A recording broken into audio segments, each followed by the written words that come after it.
Hey,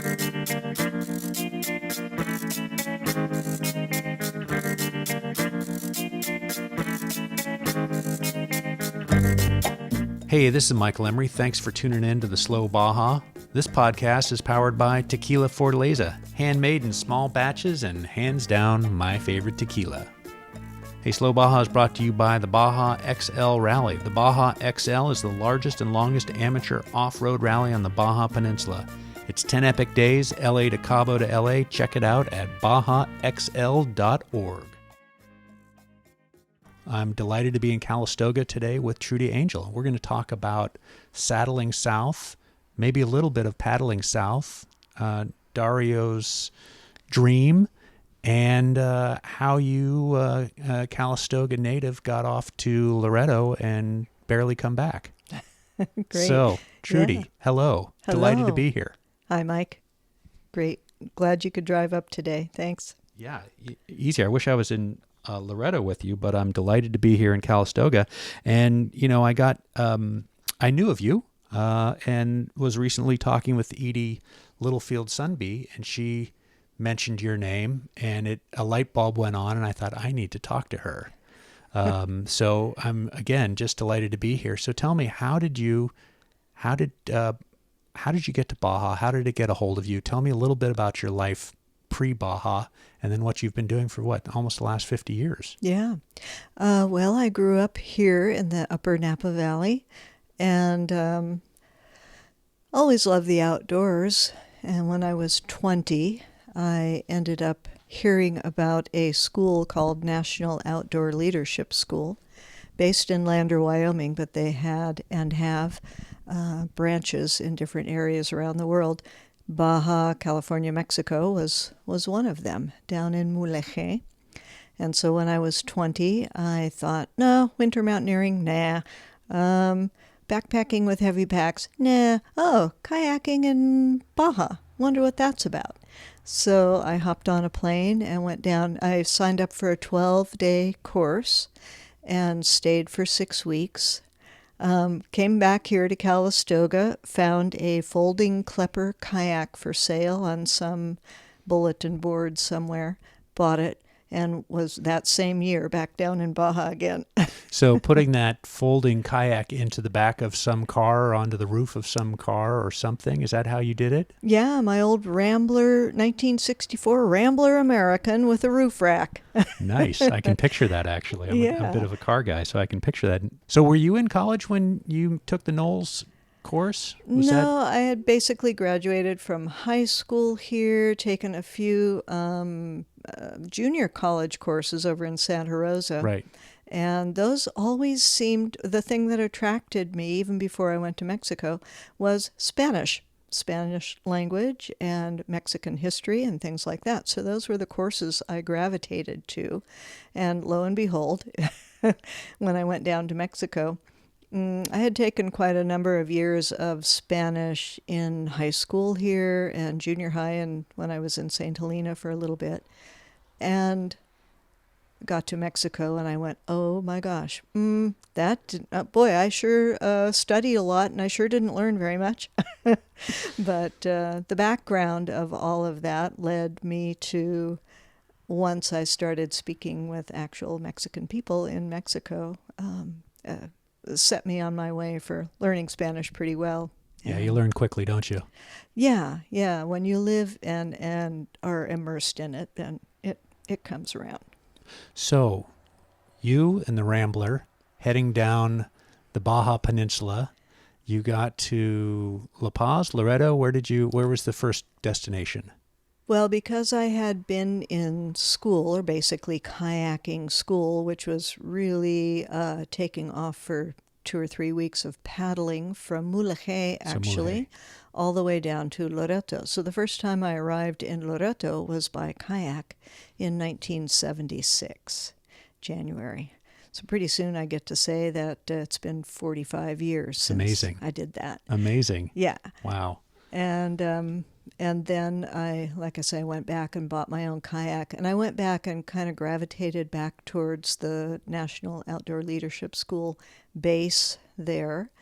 And ended up working for them as a kind of an intern and then getting a position there and helping them lead some courses down that coastline, and did that for a number of years.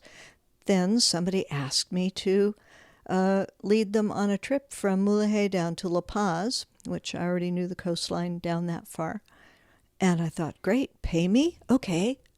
Pay me to go do this. This will be really great. So that kind of started my guiding lifestyle back in 1983. Wow. And how soon after that was paddling south hatched or born? Well, pretty much it didn't take long because I loved doing that, and it became Baja as a destination in the early and mid 80s, sea kayaking as adventure travel thing that was up and coming, kind of came together for me at the same time, and I was in the right place at the right time. I gathered another boat or two, and I think my first promotion was I drew up some little 5x6 pictures of palm trees and beaches on a recipe card, and I posted them around Berkeley and got 7 trips together that year. Amazing how it worked in those days. Yeah. And it must have been a little bit of right place, right time, not a whole lot of competition. Right. And being, the highway's 10 plus years old. I mean, people wanted to go to Baja, wanted to have a sense of exploration. And as you said, kayaking was kind of a new thing. Yeah. And so you did that for some years, correct? Right. And so for about 30 years, I was running the company called Paddling South out of Loreto.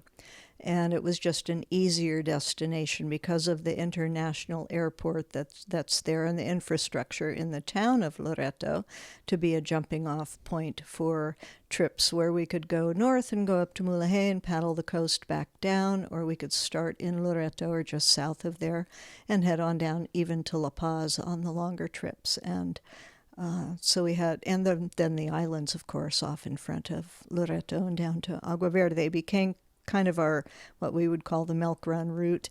A couple nights on the island south of Danzante or South Carmen Island, and then hop off and head on down to Agua Verde, where there was road access, so you could pull a group off the water. Hearing you say milk run makes it sound a little bit pedestrian, but awfully good milk run if you can get it. It was a very good milk run. Yeah. and you get out there on the water, and even though you're running the same route over and over again because of the people, because of the weather, because of just different things that happen during a trip, it really can be exciting every time you do it. But after a while, my sights got set towards the mountains. My friend Tim Means, who had started Baja expeditions in La Paz about the same time that I was starting in Loreto, Tim Means started Baja expeditions, doing various kinds of tours. But he had already been going and taking people up into the rock art, the rock art areas in central Baja and up to the north. So right at about the state line between northern Baja and southern Baja, or Baja California Sur, there's a beautiful mountain range called the Sierra de San Francisco. And he had already started running very remote mule packing trips, or hiking and packing trips into that area, as the rock art area became, even before it was designated as World Heritage and then managed by the Department of History and Anthropology in Baja, it was a wonderful destination. He got together groups, a lot of people from San Diego would drive them down and hike for 2 weeks to go out and visit these amazing, what are now World Heritage rock art sites. Well, on my last trip to San Diego, I had a chance to meet and talk to Harry Crosby, who I honestly didn't know was still alive. And he's 95, and was very gracious to open his house in these times and have me in, and we recorded a conversation. And I'm itching. Of course, I've read his books years ago, and I'm itching to get down and do some of that trail riding and cave painting. Don't you feel just so lucky, super lucky to have met Harry and Joanne in their home in La Jolla? I mean, obviously lovely, and they were very gracious. Again, especially in these COVID-19 coronavirus times, to open your door to anyone is kind of amazing. And on very short notice, Edie just called and said, "Do you want me to ask Harry if he'd see you?" And Harry's, yes. Do I have to beg? And he was terrific. So again, I'm, my background is as a photographer, and I with a love of Baja since the middle '80s when I was a college kid in San Diego.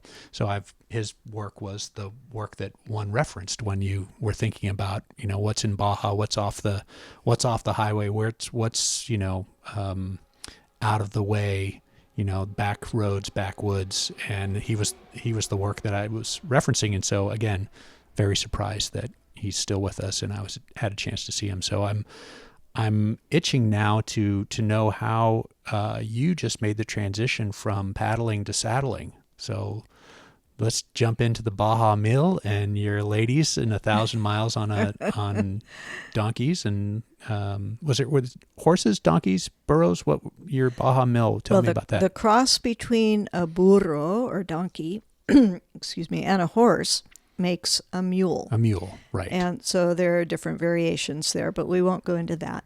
That's animal husbandry.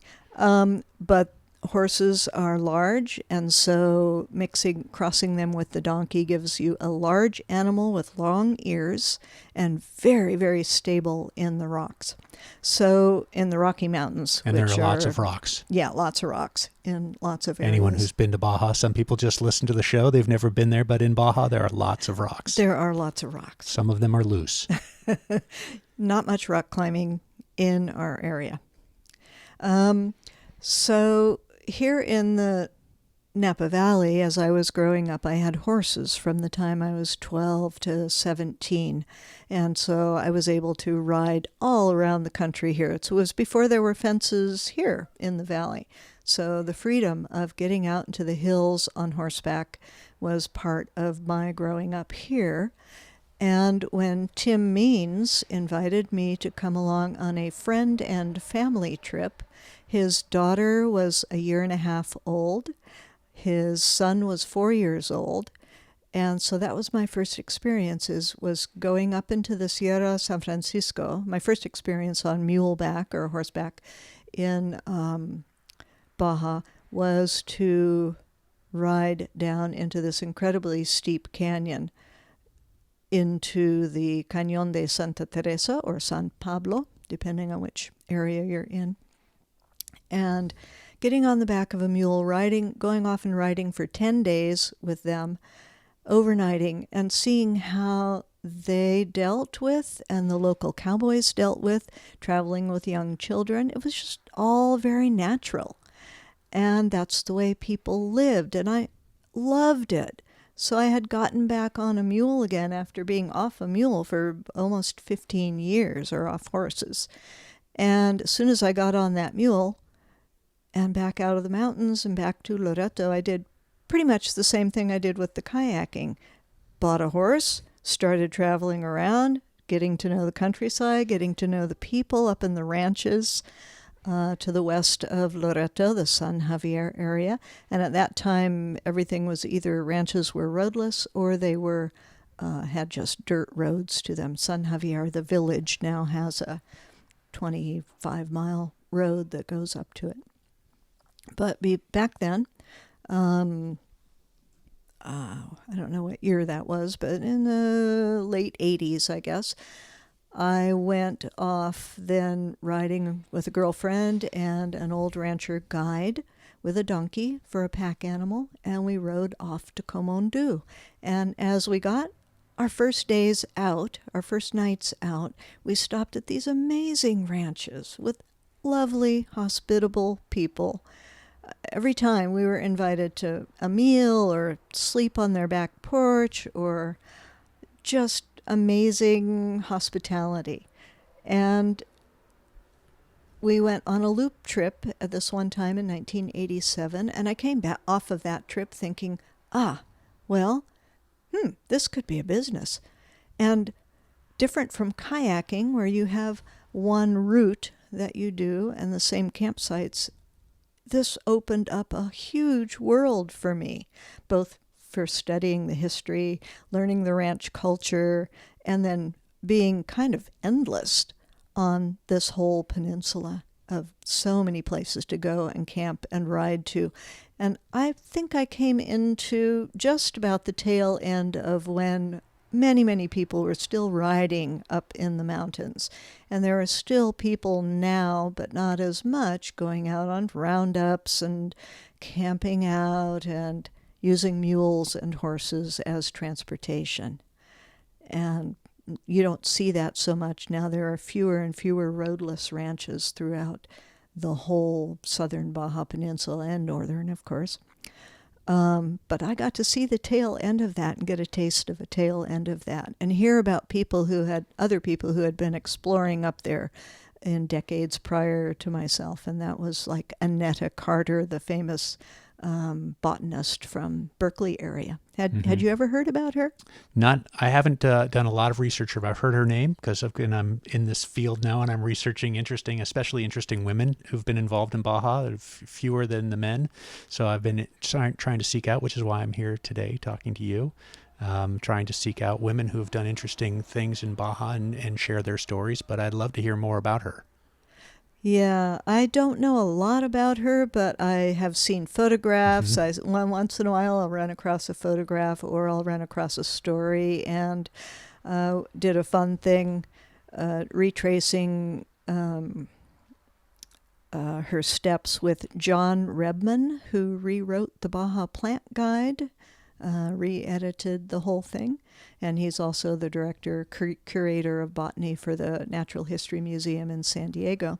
So it was really fun to go trace some old lost plants that Annetta Carter had discovered, and actually had one named after her, several probably, in Baja, and traipsing around and interviewing people myself out at the ranches about their history with some of these earlier gringa explorers who were out there on the trail. So imagining myself in your saddle, so to speak, it must have been a trip for some of these old rancheros and their vaqueros and their wives to see you pop along. Yeah. And what a real link for you to be, a link to that world, into your world, and have a foot in somebody else's history in the past and trying to uncover that as well. I mean, amazing.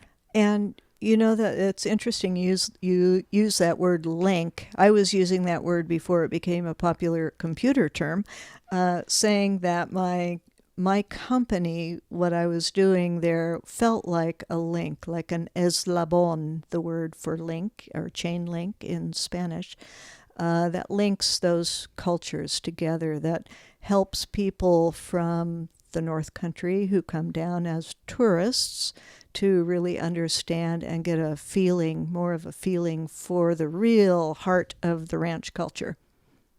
Well, making an analogy here, I've been traveling in Baja since the middle 80s, just as a college kid, and then in a Volkswagen van driving down to Mulegé and other places.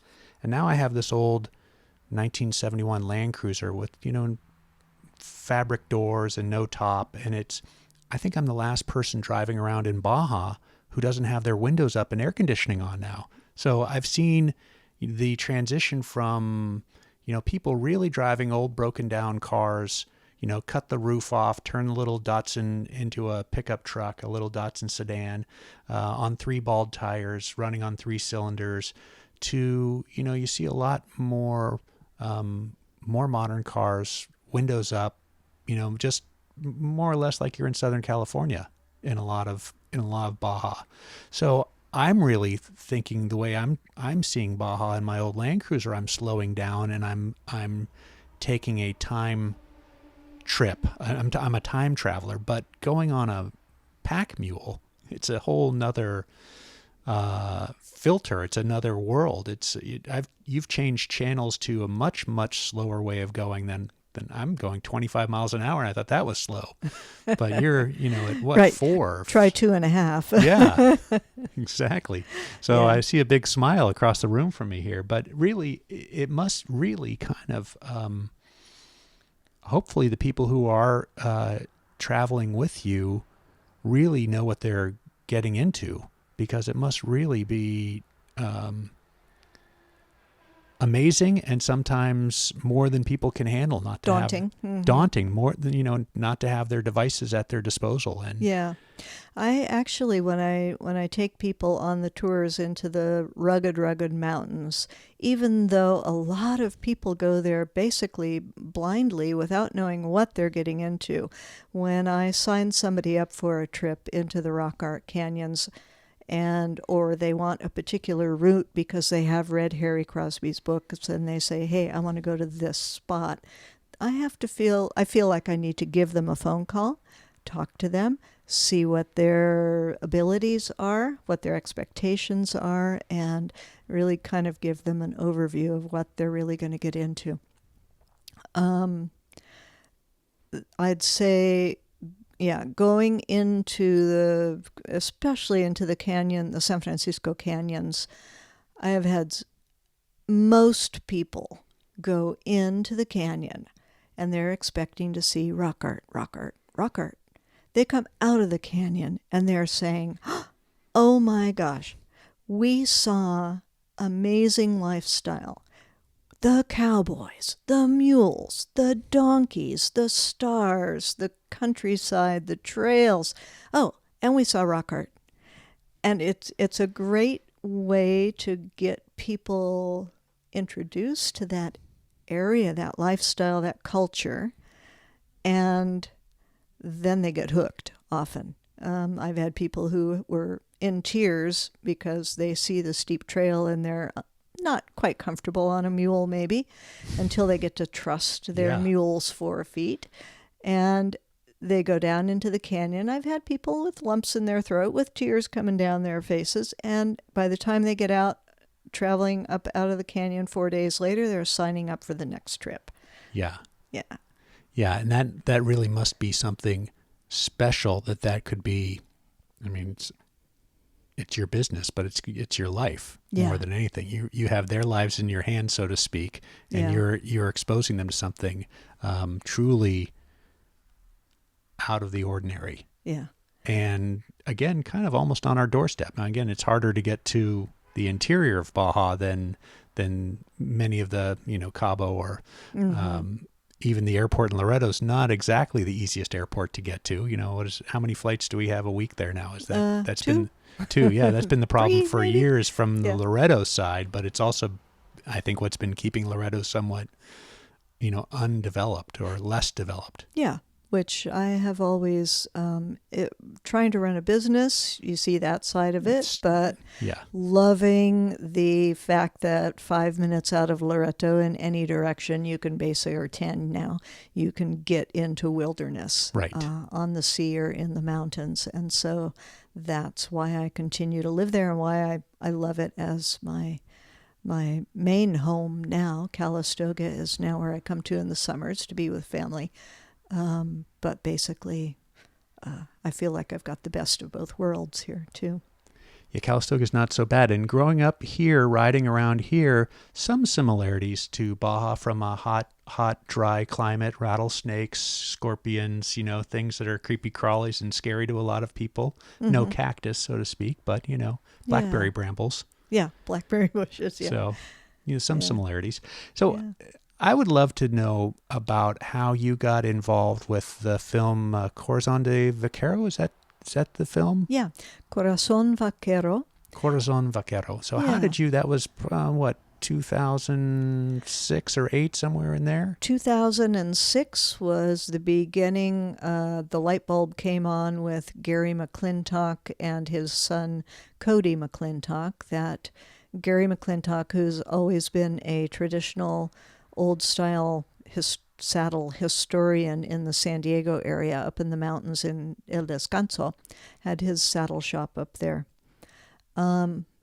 He called me maybe in 2005, 2006 and said, hey, Trudi, I've traveled a bit in northern parts of Baja, and I would like to go to an area where people are still making traditional saddles, like the old vaquera saddles that are so historic from the Spanish era. And do you know of anybody? Could you take me out? We have a week. We want to go by mule, mostly if we can, and we'd like to visit anybody who's doing old traditional craft. Ha ha. I thought, yep, I know where I'm going to take you. And I took him out to Dario Higuera's ranch. And we had the great fortune to have Eve Ewing and Teddy Montes Botham along with us. Teddy has been doing some genealogy study around the peninsula with old Baja families for a number of years. Eve Ewing, have you heard of her? Sure. Yeah, okay. And I'm hoping we're gonna spend a little time here. This is going to be an extra long version of the Slow Baja podcast, because I really want you to dive into those women as well in their lives and tell us a little bit about them. Okay. Because I see the glint in your eye, yeah. and they're special. So so tell me about the film first of all, and then let's circle back to the ladies. Okay. So the 5 or 6 of us took off on mules, and we traveled 2 days riding out to Dario's ranch. And I pretty much figured that the character of Dario, the personality of Dario, would be pretty much the star of the show for Gary and Cody, who wanted to make a film about old California traditions, ranches, and history, and saddles in particular. And sure enough, that happened. And a year later, then Eve and Gary and Cody went back to film for a number of days and got a lot of the good meaty part for the film Corazon Vaquero. Have you seen it yet? I have. Okay, yeah. sure. Yeah. Okay. It felt like, being a Baja lover, it felt like it was kind of a special thing when that was circulating around on DVDs. It wasn't like you could just go to Netflix or YouTube and type it in. It was like you had to have a friend or somebody who bought it and then was sharing it with you. And, I thought it was like really cool to share it with my friends. And then, of course, it got out of my care and never came back. So I haven't seen it probably in 8 or 10 years. But I actually can get copies. So I know people have said, oh my gosh, they cost $200 on Amazon. You're right, you can't on eBay, find them right? anymore. Yeah, exactly. But no, I can get them for 10. Terrific. So, terrific. Well, I'd love to see it again. Yeah, although Gary is no longer with us. He passed away a couple of 2-3 years ago. And his son Cody is hoping to still put together a bilingual version, so that it will truly be bilingual. It's mostly for English speakers now, right, although there's some spoken Spanish.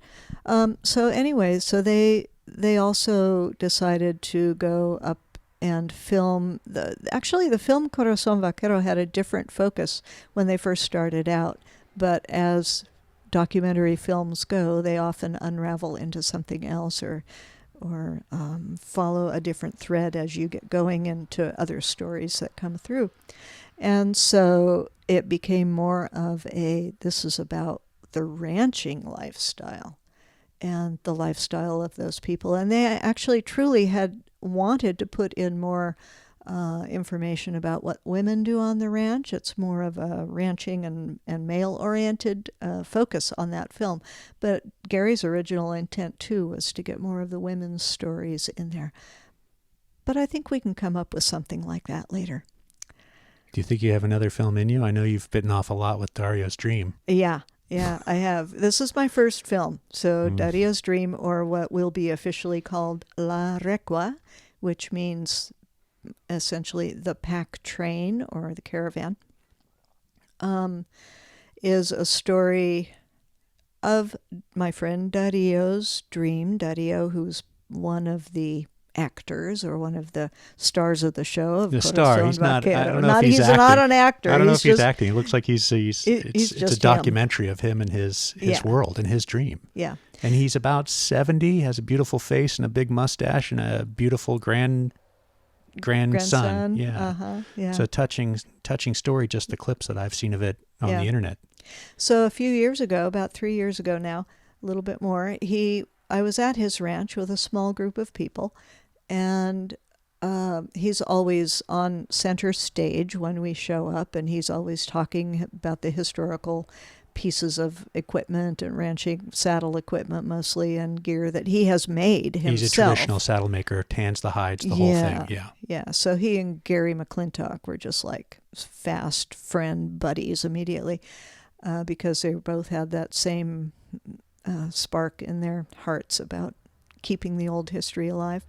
So we were at Dadio's ranch about 3 years ago, and he said, "Trudi, I'm almost going to be 70, and I really I've always wanted to do a historic old pack trip that would go, say, from La Purísima or Comondú, and just like the old days, like my grandfather did and other people, go down to La Paz and carry a whole pack train full of dulce de Comondú, the sugarcane candy from that area, goat cheese, dried meat, dates, things like that were the traditional old things that would go from the interior ranches to the big city, where they would trade then for beans and rice and things that they couldn't grow so easily. Wine and alcohol, wine and tequila, or mezcal, tequila or whatever one of them. Yeah, moonshine, whatever they made. Yeah. Yeah. And so he said, "I really want to do that. I really want to put together a pack train and take off for 2 or 3 weeks to get an old traditional pack train down to Baja called Arequipa, down to La Paz." And he said, but having been in Corazon Vaquero, he said, but I want it on film. And I went, okay, I'm in. I'll help you. And little did I know, 3 years later, 3.5 years later now, we're still working on it. We're almost at the end of the film documentary called La Recua, which is basically another bringing Dario's history, Dario's story, Dario's history of his ancestors, and the way commerce was run before any of those roads, not even the dirt roads, before any of those roads were developed in the whole peninsula. Imagine that.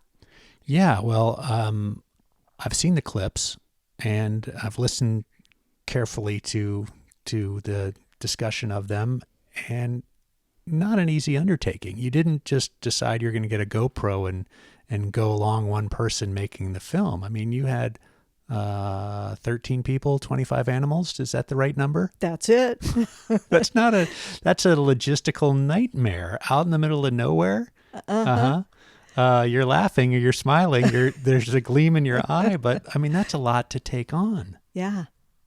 Because I'd had the background of running a pack trip, much smaller group, of course, in the 2014 and 2015, 2013, 2014, when we left San Jose del Cabo and rode mules all the way to Tecate. Now this is the Baja Mill with that was the Mula Mill. Yeah, the Mula Mill, the excuse Mule me. 1000. Right. And because I'd had that experience and many other trips where we would do shorter runs of 2 or 3 weeks, but smaller groups, because I had been doing logistics for everything from kayak trips to mule pack trips for 30 years. You had a list? I was able able to check things off? Yeah, exactly. I was able to pull it off. And it was a little daunting to try to get 25 animals together and everyone together. The more daunting part was as we started out, as everyone will see in the movie when it's finally out in a few months, we hope. You'll see that Dario had bronchitis. Yeah, your star almost dies. Yeah, the star almost dies on the trail. That was one glitch. Nice bit of excitement on day 2. Could have been a glitch. Yeah. He didn't die, thank goodness. Thank goodness. Holy Toledo. His grandson had chicken pox when we started out. So things had to change. And so again, in the business of running tours, flexibility is the name of the game very often, because you're always dealing with weather, people, whatever things that come up. And so flexibility is the name of the game. And I wrote a fun little overview journal just for my own sake, which eventually I hope to turn into either some kind of a memoir or whatever. Someday I've got to write a book, they all tell me.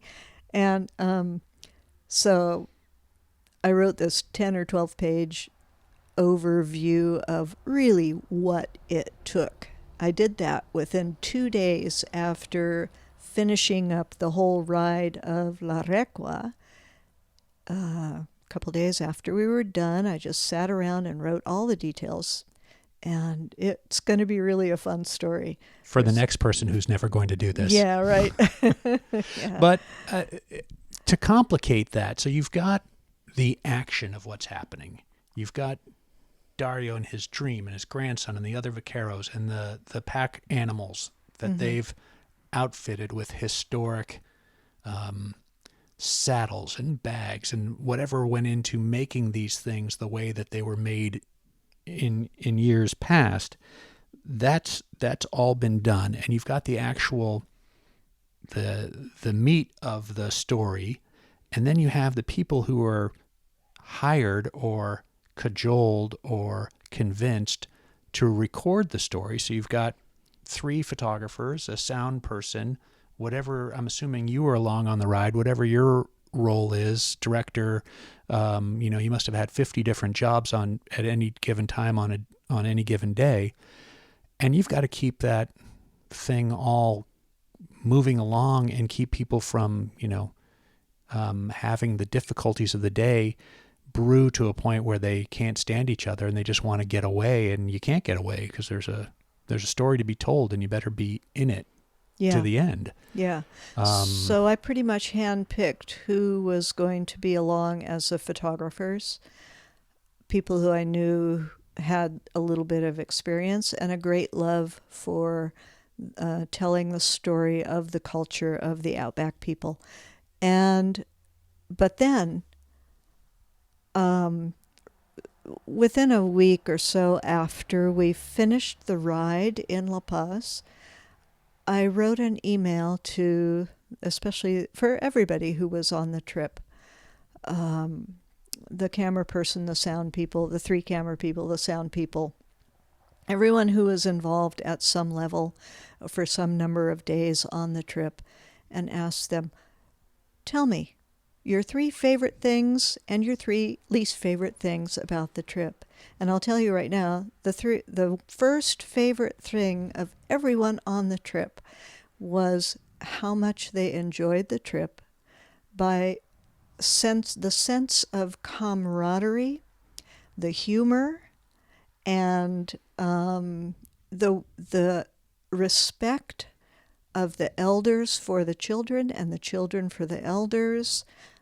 Just being able to see how the whole mechanism worked. And so we were the eye watching this. It wasn't being invented. It wasn't being something that a director would come up with and say, hey, now do it this way. It was a true verite documentary where you just take pictures of what's going on. And I'd say everybody on that trip said their very favorite thing was just watching and listening to the camaraderie, humor, laughter, and how resilient these people, from the 8-year-old grandson to the 70-year-old grandfather, were as we traveled down that trail.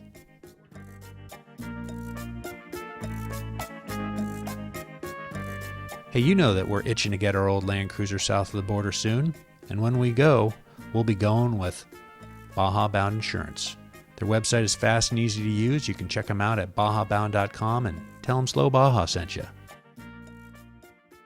And we're back with Trudi Angell, and we're talking about Edie, Littlefield Sunby, right now, about how that call came along, and Trudi took care of Edie with the promise of a mule for 10 days and a vaquero for 5, and what happened after that. And so, take it away.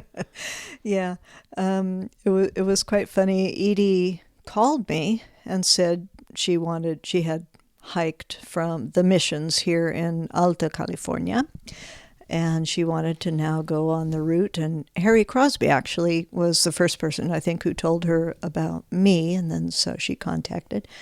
And I thought, well, okay, she's not going to be able to do any of this unless we figure out a cowboy for her for every leg of this trip. And so we got Chema and Che for the first 5 days.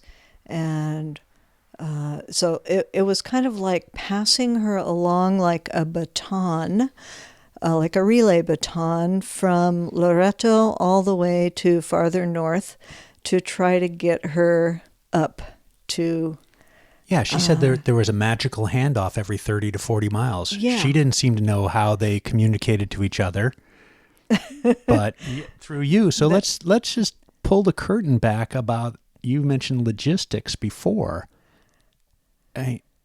Cell phones, home phones, satellite phones, carrier pigeon. How are you communicating to all these? Telepathy. Yeah, how are you communicating to all? I know it's Baja, and I know Yeah. you just have to say one thing to one person, and there's a magic game of kindergarten telephone that gets that message all the way to the intended recipient. You don't know what's going to get there once it gets there, but you know that some message is going to get there, and people are going to act on them. But it's just different. So how did you manage that? Yeah.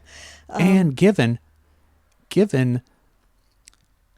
your position as a thoughtful person with what Edie was trying to accomplish in her state, I mean, honestly, let's just say that you've got somebody who's contacted you, who's has, let's put it politely, massive health challenges, and now she wants to do the most crazy thing in the world, walking the El Camino from, the bottom of Baja to the top. Yeah.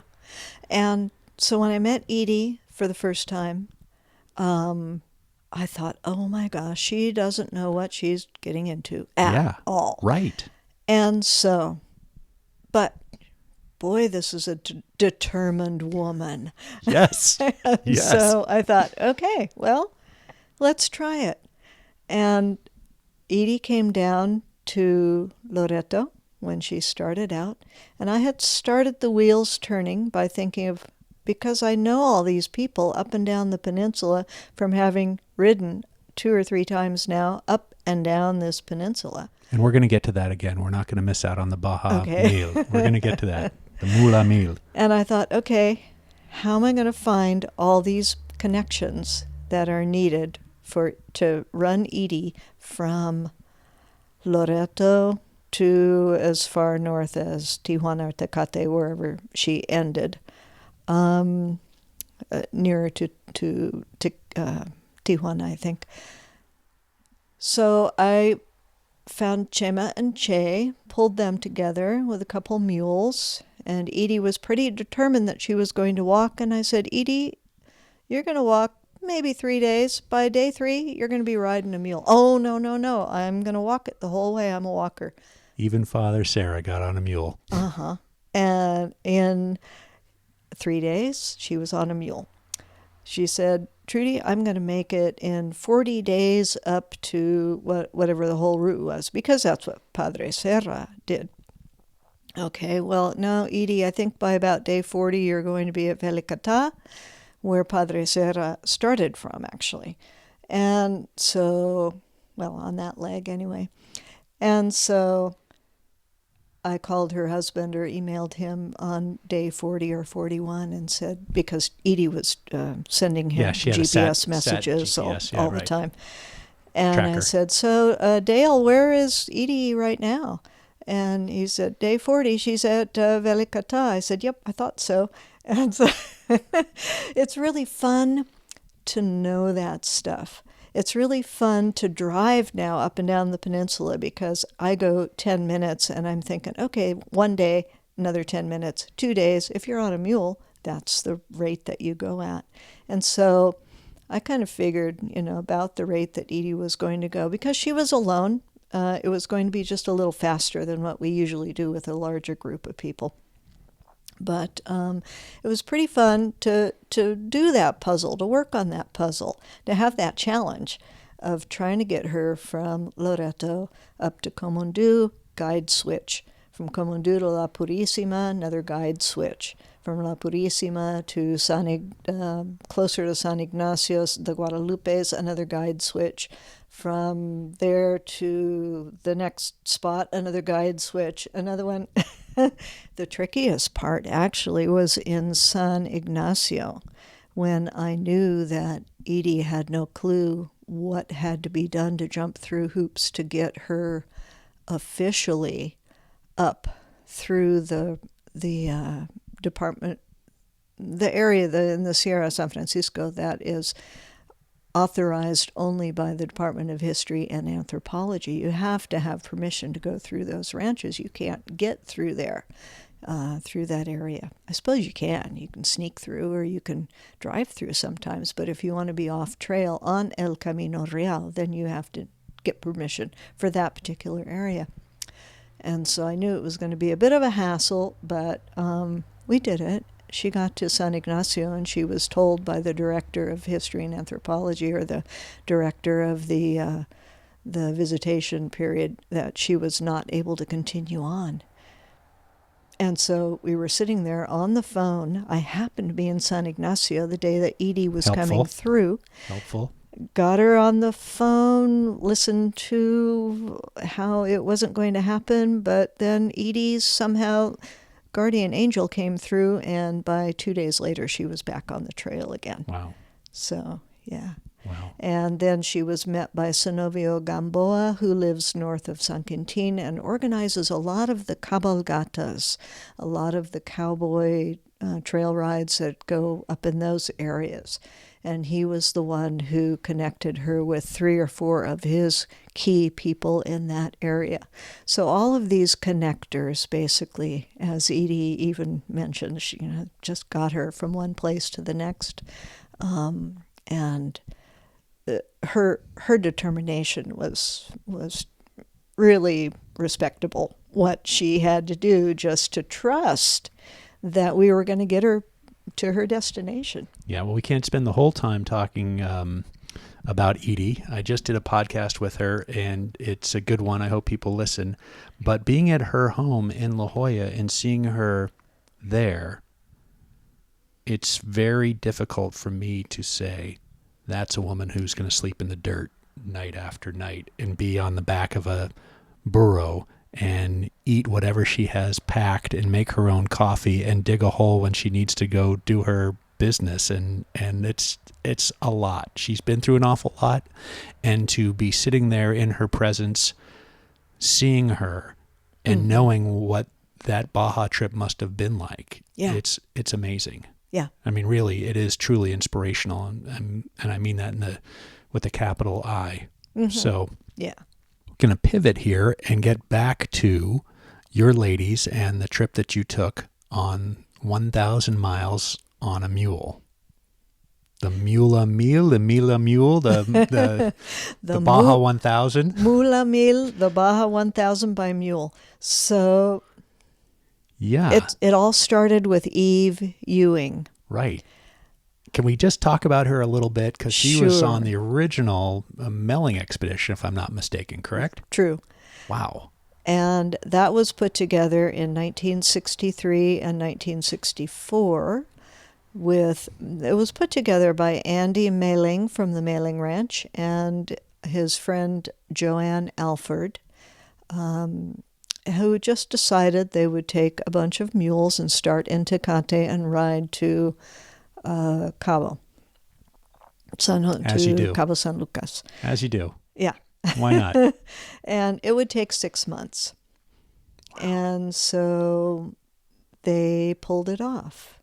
And Eve Ewing said she saw an article. Eve Ewing, who has lived in San Diego for years, has been involved with her father being one of the first people who flew into Baja and did whale counts for Scripps. Eve used to work for Scripps. Did some writing. She's been a totally enthusiastic rock art enthusiast ever since that first trip in '64 when she showed up in the Sierra San Francisco and met all these amazing people out in the backcountry, as you can well imagine, before there were hardly any roads down there. Right. And so lots and lots of people riding around by mules at that point, at the time when Harry Crosby was just beginning to, he did that photography book in 1964 for Tijuana. And anyway, so she hopped on a mule in L.A. Bay, joining the group after they'd been on the trail for a little bit, and rode all the way to La Paz with Andy and Joanne. A number of other people were along. She could name probably 6 other people who were there. One of them was Reed Moran, who was then the director of botany, I think, of the Natural History Museum in San Diego. So they were going to tops of mountains to collect samples of plants and see if they could come up with some new stuff, even back then. And so Eve Ewing is this amazingly fun person to travel with. She has so many stories. She is now 80-something, and she basically, when she turned 60-something, after having led many other trips, after she fell in love with Baja, and after that first mule ride, she fell in love with Baja travel by mule, and started running some of her own tours. And in her 60s, she was like, Trudi, I'm too old for this now. I'd like you to take over. And that's when we all met on that trip with Gary McClintock. And she began hiring me to lead some of her groups down into the mountains. But what was fun was... The baton was passed. The baton was passed. And listening to her stories on the trips, there was a Canadian woman who was along with us on a few tours. And she happened to be on one of Eve's tours, and she totally got sparked by the idea of this, the mailing expedition, and what Eve and Andy and all those folks did 50 years earlier almost. And this woman, Leslie Pringle, said to me, hey, Trudi, in 2 or 3 years, it's going to be the 50th anniversary of this ride. Let's do another ride like that. And I said, yeah, sure. People say those kinds of things. I'll be back. I'm going to learn Spanish. This is so exciting. And then life gets in the way. Well, about several months prior to the anniversary date of the mailing expedition, Leslie does call me up and says, okay, Trudi, it's a few months away. Are we in? I'm like, gulp. Yeah, I guess so. Let's do it. And so we actually hunted down Joanne Alford, who was in her 90s at the time, who shared some information with us. Had some Alzheimer's, but still, you know how even though you have memory loss, you could remember some remember the old stuff. 50 years ago was a lot easier than what I had for lunch. So she and Eve and Andy and Leslie and I got together one day and actually did a nice little reunion meeting with them, and got their blessing, basically, for continuing on and kind of honoring their trip from 50 years earlier. That was a very special time. And so jump into who was riding there with you, and how did that go? So Eve, not having been able to ride with Andy and Joanne to the very end of the trip, she had unfinished business. Yeah, she had other things that had come up, and so she. At what age? You can approximate for the listeners. 70-something, right? 70-something, yeah. 76, 77, 78, something like that. Yeah, I didn't get the full 1,000 in the last time. I better do it this time. Yeah, so she wanted to finish up that last leg. She said, Trudi, can I ride? I'd love to ride. We wanted her to ride. Yeah. And she said, yeah, I'll come down. We'll start from Cabo and I'll ride as far as La Paz with you. And she did. And we got her on a mule, and she had some difficulty riding, but she was still tough. She's tough. She's an avid Baja mule rider, just loves being out there. So all of that just overshadowed any kind of pain that she might have had for riding for a number of days in a saddle. We offered the support vehicle, which we had at some times when we had road access. We had a support vehicle instead of donkey packing on parts of that trip. And she said, no, I'm riding. You can't get me off this mule. And so it was really lovely to have her along and midway along on the trip, when we got to Todos Santos, there was a woman there who was also doing radio shows on the computer, doing a radio show, and she interviewed each one of us.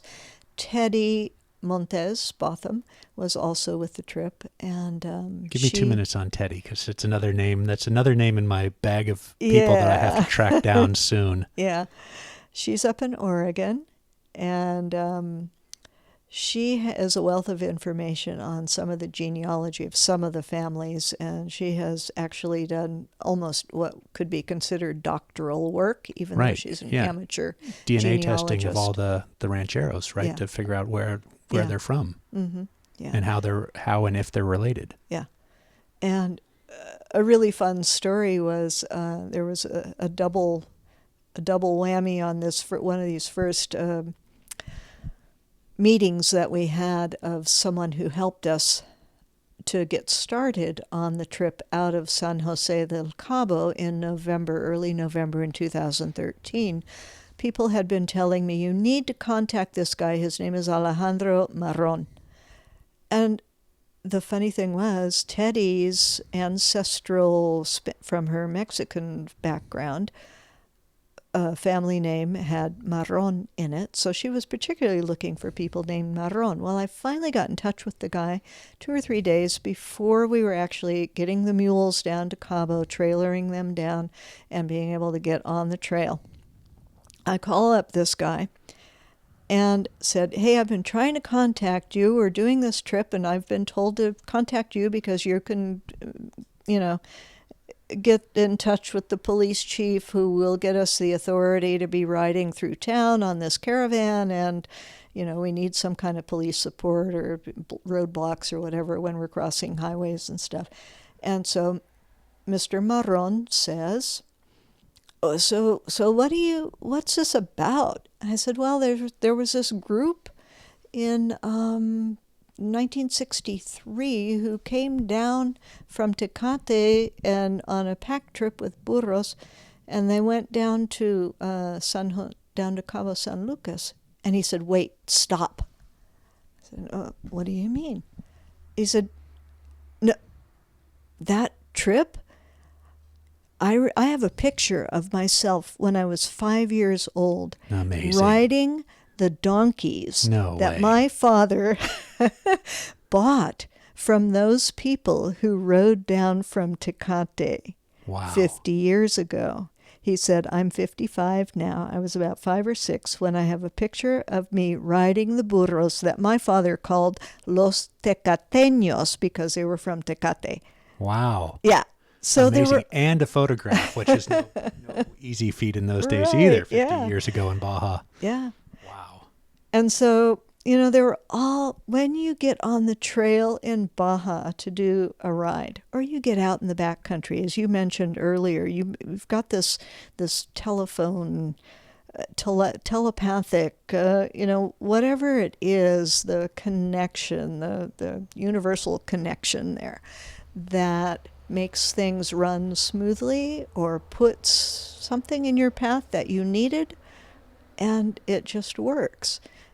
I've told people it's not just, the movie 6 Degrees of Separation. Okay, well, in Baja, it's 1 degree of separation. Yeah, and you've talked that. We're going to wrap up here, too, but you've talked a little bit about that, or I've pulled in my notes in researching you, the quote, the kindness of strangers. Mm-hmm. And that's really important in Baja, and I'm not sure how many people really understand that. Yeah. And it's, from the distant people in the mountains that you're running now guided trips to visit, but to the everyday people in the towns on the road, if you get a flat tire, there's going to be a tire repair guy or somebody's going to help you. I mean, it's a place where people traditionally have had less and have helped each other get by. And I think that that's a spirit that lives there. Tell me a little bit about your thoughts on that. In 1978, the first time that we paddled the coast from Mulegé down to La Paz, that was probably a 5 or 6 week trip that we did by kayak. And we soon discovered that if you name dropped a name from the person at the last fish camp or the last ranch up the coastline to the one down the coastline, that they would be a cousin or a brother-in-law or whatever. And suddenly you're family.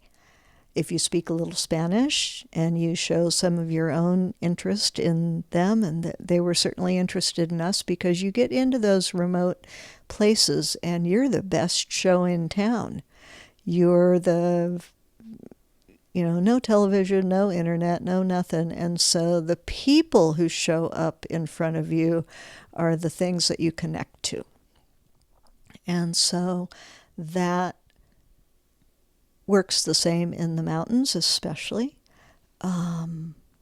There are, for all of the years that it has been since, say, those pack trains used to travel between mountain villages to get to La Paz, or the people who were the fayuqueros. You'd read about that in Harry Crosby's book. Right, that the traders, his main the peddlers. his main guide, Tacho Arce, Yeah. was the uncle of everyone and was a trader, and they would carry gossip or news from one ranch to the next. And so that was the connection. It was a human connection. It didn't have anything to do with radio back then. Didn't have anything to do with either the UHF radios that they currently use. You just had human voices to listen to. And so those kinds of connections, as the travelers, the people who do travel, they bring the stories and they're your entertainment. And you share something with them and they share their hospitality with you. It's just natural. And as you said, a name from one camp to the next camp is golden. Mm-hmm. You're all of a sudden you're in. Yeah. Tell me a little bit about this. This is another quote that I have from you. The world is not as scary as we are led to believe it is. The world seems very scary right now. Tell me about your nearly 50 years in Baja. A lot of people must have thought, you were out like Jane Goodall out in Gombe. You were out in another world doing dangerous things. You were going to get eaten by a shark, or captured by a fishing camp and, held hostage, or you're riding mules up into the middle of nowhere. You're going to just disappear. No one's going to know where you are. People must have thought it was very scary what you were doing, but seemingly you just took it in stride. Didn't think it was scary at all. No, I didn't think it was scary. I think because of my love of the outdoors, for one, and feeling comfortable in the outdoors, and going back to that National Outdoor Leadership School, the training of that school was basically how to take care of yourself. It was not a survival thing. It was a how to prepare yourself for traveling in the wilderness, with your first aid kit, with a little bit of knowledge of first aid, just doing your preparation ahead of time and making your lists and checking off and making sure you have what you need. Now, that said, when we go out on a pack trip, we have tables and chairs and things like that often, and we have a lot of comforts of home. But when you watch how the people in the desert move, in their own environment, when you learn from them how to feel comfortable in their space, it is an eyeful and very inspiring to see how little you can get by without. And so they use the cactus. If they get a cut, they'll cut a piece of cardon and slap it on their finger if they have a cut, and that's their first aid kit. And so just watching that over the decades.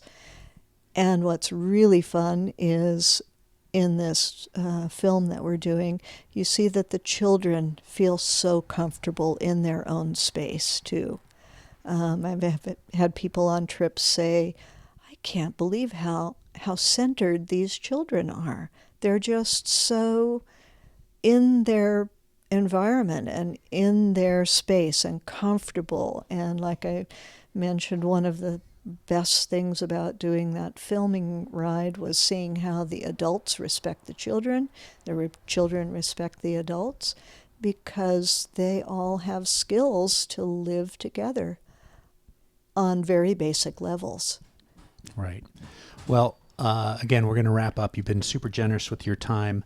A question I like to ask people, especially to have somebody in front of me like you who's been in Baja nearly a half a century, seeing so much of the country. Where's a place that you haven't explored or you've been and you want to get back to? Tell me about one of your favorite spots, maybe not your secret spot, but maybe a favored spot in Baja that might not be right under people's noses. I really loved being as far away from civilization as possible. So the mountains to the north of the Sierra San Francisco that are basically not very much traveled and not very well explored would be another place that I would like to get back to,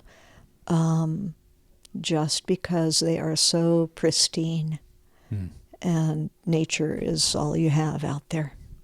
Okay, and how can people tell me a minute or so on Saddling South? That's your current business. You've sold Paddling South, correct? Yes. Sold, is that the right word here? So you're no longer in Paddling South. Right. Friends at Sea Trek and Sausalito now are running that, correct? Yeah. Bob Licht and I started out. He's the owner of Sea You're going to Trek. connect me to him. He's on my list of people to talk to. Okay. Yeah, he and I started out paddling in different realms at about the same time. I would go down to Sea Trek when I was first starting to kayak, and then they started coming down to Baja and paddling down there. So over the years, they have had their Baja branch as well. And so they were ripe for expanding and taking over. Terrific. Paddling South, so that worked well. So on to Saddling South. How can people find you at Saddling South if they want to get on a mule and get into the interior? Yeah, so there's a website, so it's saddlingsouth.com. That'll be in the show notes. Okay, and there I just posted a few of the upcoming fall trip dates.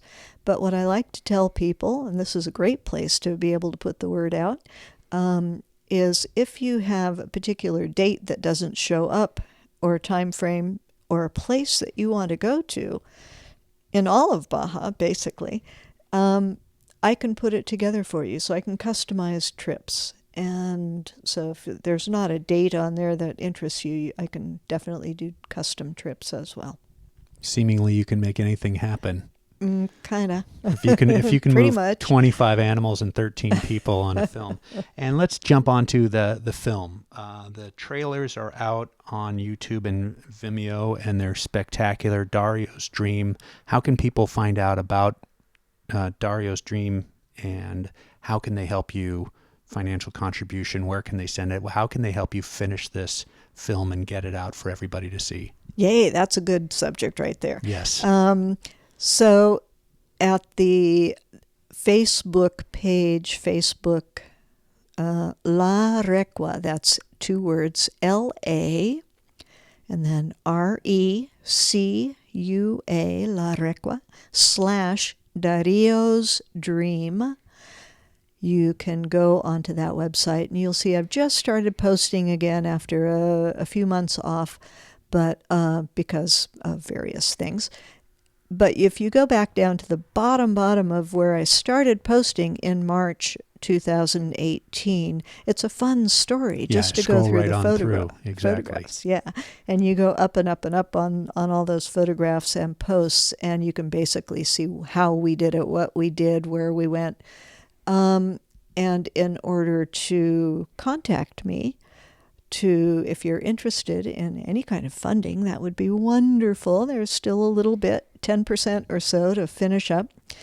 And so that is Trudi, me, at, well, the best one would be Tour Loreto, the email account, Tour Loreto, all one word, all lowercase, at AOL.com. And we'll have all those in the show notes. So you'll have links to the Facebook, links to your email. And again, we are looking for generous donors here to get this film finished so we can all see it. It's really a beautiful, beautiful tribute to a way of life and a dream of Dario and his magnificent grandson. Mm-hmm. All right, well, let's wrap it up. Take us out on a positive note. Your life experience in Baja, how do you sum it up? Boy, am I lucky. I just feel so lucky all the time. Whenever I get out on the trail, sometimes I think, oh, I should have been born 40 years ago and been out here should have been started to travel out there 40, 50 years ago, when there were still some of the old ranch parties and festivals. But like I say, I did get in on the tail end of that. That sense of the just old ranching lifestyle in those Baja mountains. And I just very much feel very lucky to have feeling like I still can transfer some of that historical information and link that will just help a new traveler in Baja understand where their neighbors, their hosts of that country and the neighbors in the mountains came from, and their backgrounds and lifestyles and some of the history. You want to hear about one more woman? Love to. Yeah, let's go. Okay. So back in the 1950s and the early 1900s, there was a woman who was the only, as far as I have found out so far, the only woman fayuquera, wow, peddler by muleback. She rode mules and donkeys and did 30-day loop trips through the mountains before there were roads to take goods to different ranches, just as Tacho Arce had done. She was the only one I could figure out. She used to live in Comondu, and if somebody wanted to travel, a whole family wanted to travel from Comondu to move to Tijuana or Mexicali or other places, north Ensenada, she would load up all of their gear on her burros and take off for 2 or 3 months at a time and travel by mule up north to move a family into a new country. And wow, that was in the 1920s, so that was before roads. The first road was, 1935 or something like that, dirt road right, into the peninsula. So she was the only woman fayuquera. Her name was La Marillita. And there's some records of her, so far no photographs. If anyone has a photograph out there in your files from old days traveling down on the peninsula in the 50s and the 40s, probably she was still traveling. She passed away at age 70-something in 1954 in Comondu. And so if anyone has a photograph of La Marillita, a short little woman riding mules and donkeys and packing people and things around the peninsula, I would love to have a photograph. I was in Comondu in January of 2019, first time driving through. Unexpected amount, an oasis, an unexpected lush mountain town. I mean, you must have spent some time there. But what can you tell me about Comondu, the Comondus? The Comondus. It's a beautiful place. The Comondus, from my interviewing other people who live in Comondu and getting some background history of Comondu, it's really surprising that Comondu was actually a larger hub culturally than even La Paz back in the 20s, 30s, 40s, and 50s even. When you think about it, as commerce, as things came down from the north, even movies way back then, they would come to Comondu first on the Baja Peninsula on their way to La Paz. So Comondu was a little bit of a nose in the air sense of, we're a little bit on the upper end, even more so than La Paz, as having seen the first Clark Gable movie or, whatever came through. There were traveling gypsies back Interesting. then. Interesting. So it's the Boston to New York. Yeah. We're just a little better, even though Yeah. we're smaller. Yeah, exactly. But it was interesting to me, again, the riches that are there, the water, obviously, Yeah. is where everything comes from, but there's just water everywhere. And Yeah. so everything is growing there, fruit. And Mm-hmm.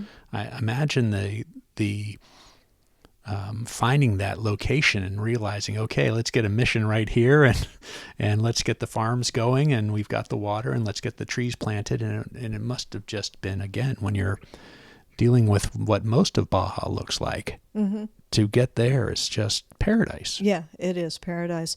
It's a tiny little town. It's had its heyday in the early 1900s. Like I say, as it was the only road. That's how you got through down to La Paz from, say, Santa Rosalia, Mulegé. Back then, you didn't go through Loreto. You went through Comondú. Loreto was kind of bypassed until the main highway went in the 1970s. And so Comondú was on the main route. And so the early 1900s, it was the heydays up until the 70s. And it has dwindled now, but because of the water, because of its little oasis atmosphere, it's building up again slightly. Yeah, it looks like it has some El Triunfo potential. Yeah. Looks like somebody might polish Yeah. up a couple of those old adobes. And So there's a very nice little hotel there. You might have run into it. Yep. The Hacienda Don Mario, run by our friend Jacqueline Verdugo, who operates that hotel. She's a mover and shaker in the village, and as her grandfather was an original interesting inhabitant. And so she has helped the community bring it up a little bit and put it on the map a little bit more at the beginning of this century now. Right. Well, promise me that we get to do this again when you're in Loreto, and I'll come and see you there. Because I don't think we're done yet. No, I don't think so. All There's right. a lot to talk about. Well, Trudi, thank you so much. We'll have the show notes so everybody will know how to get a hold of you, and hopefully there's an angel out there that will help finish your film. Muy bien. Thank All you right. so much. Gracias. Bye-bye. Hey, you guys know what to do. Please help us by subscribing, sharing, rating, all that stuff. And if you missed anything, you can find the links in the show notes at slowbaja.com.